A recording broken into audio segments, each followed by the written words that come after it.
She's so damn lazy. And she's also really happy with herself.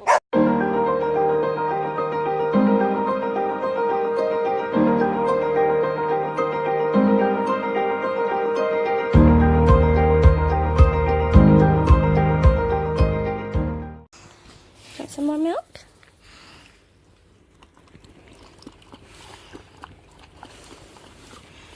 It's okay.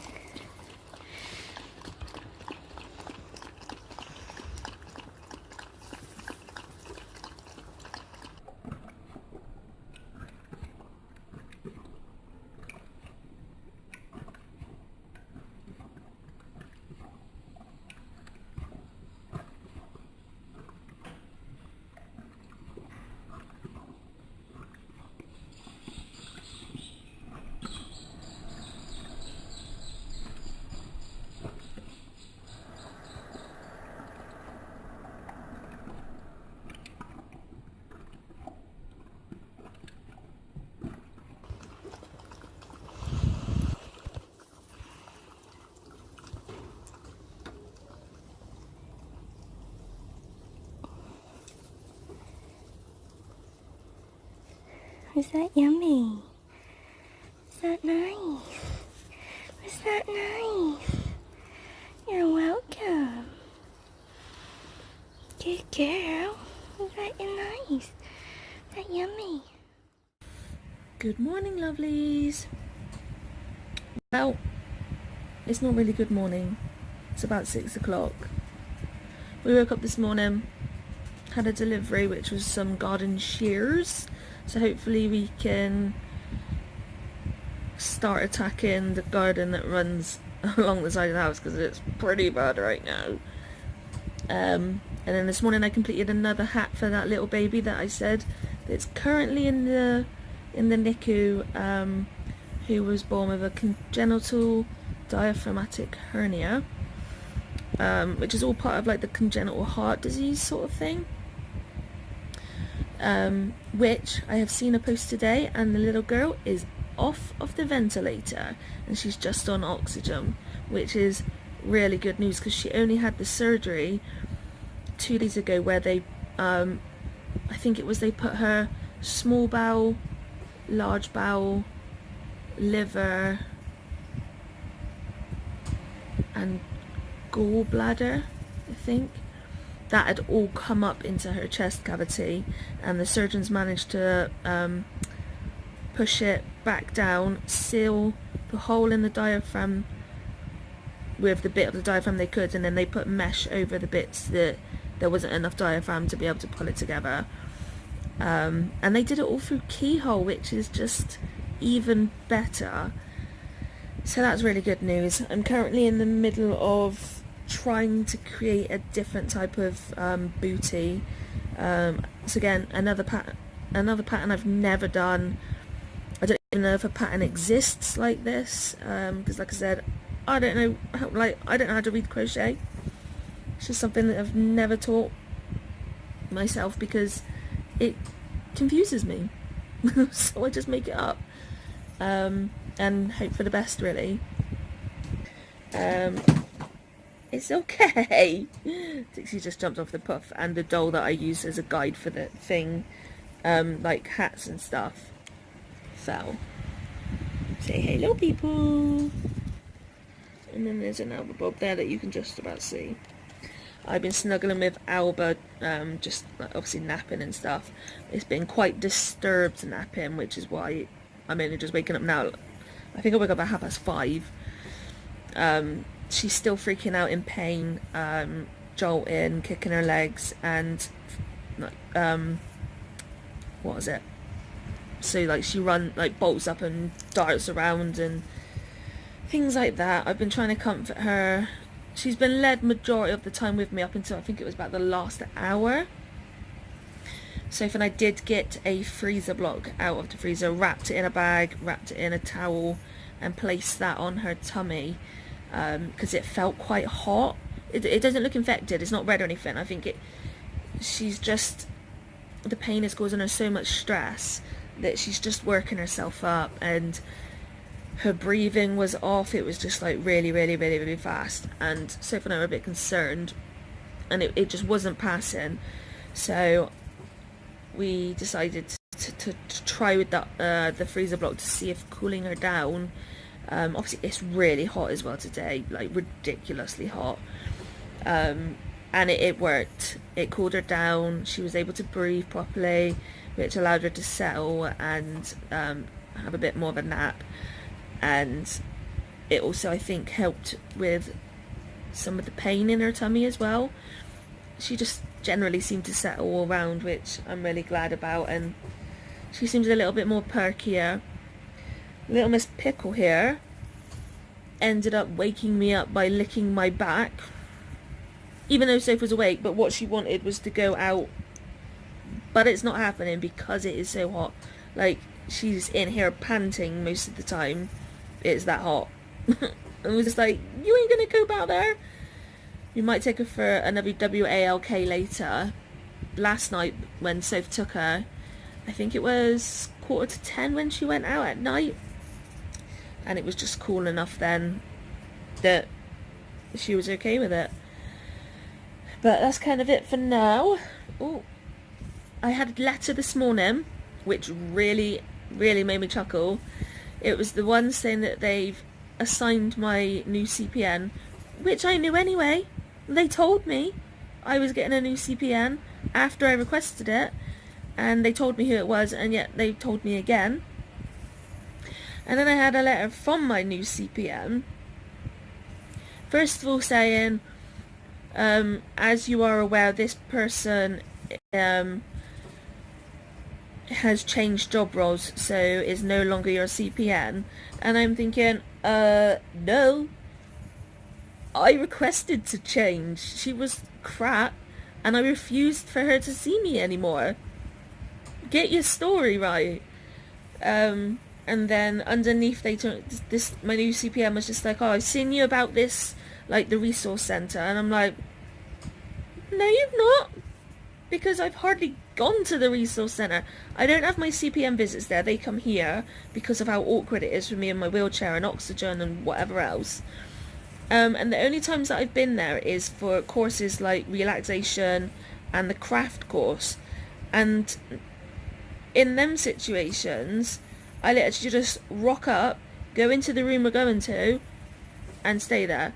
Soph did say there was one time that this new CPN did see me. We were in the creative writing group, which was just like a couple of times a week. They have it so that you can just go in there and like mingle around and meet other people with mental health as well. And we set up a creative writing group, and we were in there one time when my new CPN came in then, and it was just like, well, that's only once. That's not seeing me a lot around the resource centre, and just because you saw me once doesn't mean you know me. So I'm like, this is off to a great start. And then I think she's booked to see me in 2 weeks' time, so it's not too bad. Finally, I am getting support, and that is the main thing. I just hope now that she's gonna be supportive enough, because I've not had support now I've not had a CPN for 6 months, and obviously my CPN before then, she was just so crap. I think I saw her twice and maybe 3 times in 6 months then. So it's going to be weird having the support again, but I am thankful for the support, but I'm also a bit worried and scared as well, because everything that's going on in my head right now, it's not good. I mean, outwardly and on a daily basis, things are a lot better, admittedly. But I'm struggling a lot with being in hospital with my tummy. I'm getting a lot of night terrors from that. And it's just generally my mental health is pretty difficult, and I'm keeping it in. So who knows, having the new CPN might work, might be good. She might actually do her job, and that'll be helpful for all of us. But until I start seeing her and then start trusting her and things like that, we never know really what's going to happen. I think Sophie's just come home. I was really craving ice cream, so I sent her to Tesco's. So I think I just heard the gate. So we'll see you in a bit. So we're kind of just sat here and I'm still crocheting. And Dixie just gets out of bed, walks towards the hallway, walks out like into little like Gizmo's area, he's not out today, and starts drinking. And we're like, have they ran out of water? So went and checked. They are not out of water. Little Miss Dixie just couldn't be bothered to walk to the kitchen to get a drink. So she walked to the nearest bowl to get a drink. She's so damn lazy. And she's also really happy with herself about it because she just celebrated by scraping the bed.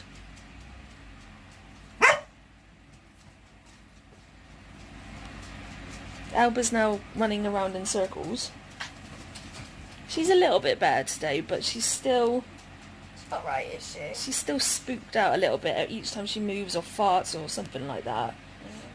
When Soph got back from Tesco's, Alba met her outside and asked to go out for a wee, but she didn't ask to go out like in the little concrete bit. She asked to go out to the grass. Not that gate. Oh, That gate. Oh. Yeah. She asked to go out to like That gate. the main GREEN. And the reason why I said that is because when I said the GRASS then, Pickle was just like... And I kind of started panicking a little bit. But that's really sweet. But it's not happening for at least another week. I want her to have the final vet check and for her to not be freaking out before we take her across there. And that's going to take a little bit of a while. You're okay. You're okay. Because she's still doing it. You're okay. You're okay. You're okay. You're okay. It's alright. It's okay, baby girl. Okay. It's alright, baby girl.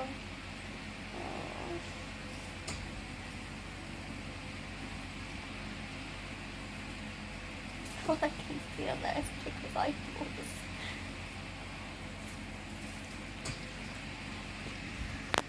I thought she was going to freak out and like, at least we can catch it on camera then, but she then stopped freaking out.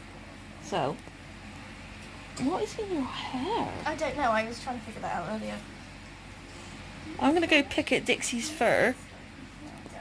And, You're okay, no, I'm not going to be picking at her fur because she's not happy with that.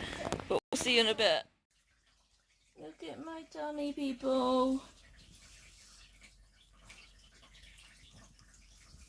Look how shaven she is. I don't like it. No. I'm wondering if the whole lumpy stitch This piece. is the same as what I had, because we both got the immunology stuff Could be. with the reactions. Could be. But she's okay with it. Yay. We may have an issue where Alba might knock the phone out of my hand, because she normally does when she gets excited after belly wipes. Sorry, you're a bit hazy and I don't know why. What's up? Just trying to figure out if that is a scab or not, because it looks completely different to all of the other pieces of the scab. Just don't touch it. I'm not going to. I was just reading the news, and we got a massive bridge that kind of joins us to Devon. and someone this morning jumped off the bridge and they died. And some of the comments that people have put on the news article are just plain wrong.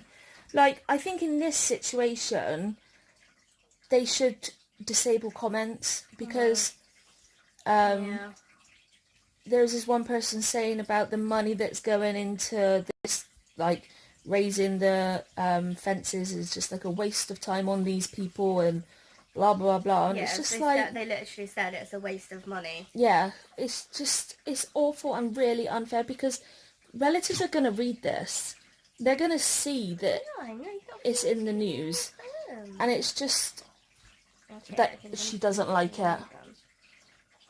Yeah, she's not managing to clean it. Like, she's definitely not clean it. No, I said that she would knock the phone out of my hands. I did try. Yeah. But yeah, it's absolutely awful that people would say such a thing. Like, there's just no need. At the end of the day, the services, I know some services in the UK are absolutely fantastic for mental health, but particularly down here, it's absolutely shite. Like, we've got two sort of main services. There's the mental health team that I'm under. It's okay, baby girl, it's okay. And then there's a team that's not necessarily the NHS as such, where you get like CPNs and things like that. Basically, it's okay, baby girl, it's okay. You're alright, you're okay. You're okay. It's okay. This is the freaking out that she's like, she does. It's okay. You're okay. You're okay, I promise. You're welcome. It's alright. Don't know if she's going to actually do it now.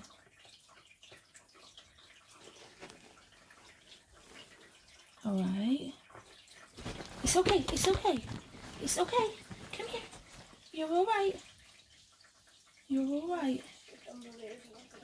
You're alright. It's okay. I promise. Calm down. It's okay. It's okay. You're alright. Okay. Good girl. Good girl. Well done. So yeah, basically the services, when you go to the doctors and say, look, I'm struggling with depression or another type of mental health illness or whatever else, they'll then say, okay, here's the number for these two people, like charities and whatever. Contact them, they'll give you an assessment. If you show signs of self-harm or anything like that, these charity things will do nothing for you. They say you're too complex and too risky, basically. But if you then, even if they turn around and say, no, you need to go to the main mental health team, like, that I'm under, they can then turn around and say, okay, yes, you're self-harming or something like that, but you're not actually sick enough to be with us, and you're not sick enough to actually warrant this level of support. So then you're left with no one, because the charities won't touch you, but the mental health team won't touch you either. So you are literally abandoned. And it's not just for if you self-harm. There's multiple different reasons that the lower grade support won't touch you, but neither will the main mental health team. And there's no middle ground. There's absolutely nobody to support you, and it gets to the point it's shocking. And it's no wonder people spiral out of control and end up like committing suicide and things like that, because people are then, obviously they've got illnesses like depression, and majority of the time with depression you don't think you're worth anything, which is why you end up self-harming or trying to end your life. So to then be rejected by the charities, but then be rejected by the mental health team, it's just going to make you feel even more worthless and like you don't deserve to be supported. And it just heightens the need for people them not wanting to be here. It's also as well, if you have self-harmed or taken an overdose or anything like that, and you go to the hospital and they make you speak to their On-call psych, yeah. On-call psychs, they then don't help you following that. They, like, basically it turns around in the end saying, well, you came to the hospital, so you obviously wanted help and didn't really want anything bad to happen, and that was it, basically, isn't it, usually? Yep. I remember one OD that I took when I was in hospital. I had my CPN, and I told and said to the team, look, I'm supposed to be seeing my CPN later today, I think it was. Can I just go home? And they let me just walk out the door. And you weren't even seeing your CPN that day, were you? I think you lied. No. Was that not the time? No, I was seeing her, because they then rung her to make sure. Yeah. But just because they rung her to make sure doesn't mean I'm actually gonna then be in a position where I'm gonna let her come in, or I would turn up to the meeting. So it's really poor. And I know from one of my pen pals who's gone to a meeting about the whole mental health situation in London, there is supposed to be improvements coming, but there isn't the funding, and there's just not enough hospitals, enough staff, there's not enough anything to support mental health, which is the shocking thing, that that's why people think of it as such a stigma, because there's not being enough to like self-educate and to support people when they're in these situations. Can you please take this? So it's no wonder that people are really struggling and whatever else. Give me your face. So Can I have your face? we're gonna attempt to try and get this pain relief into Alba's It's mouth. one that's like really like powdery. It's an actual like not proper nice. tablet. Yeah. she threw it. Where did it go? She flipped I'm it. not I think sure. It went over there. So we're gonna go do that. We are. Thanks for coming on our day with us, and we'll see you tomorrow. Good night, everyone. Good night. Saturday, May 25th. Strength to strength. Blessed, happy, fortunate, to be envied is the man whose strength is in you. They go from strength to strength, increasing in victorious power. O Lord of hosts, blessed, happy, fortunate, to be envied is the man who trusts in you, leaning and believing on you, committing all and confidently looking to you, and that without fear or misgiving. What joy there is for the woman who looks to God for her strength.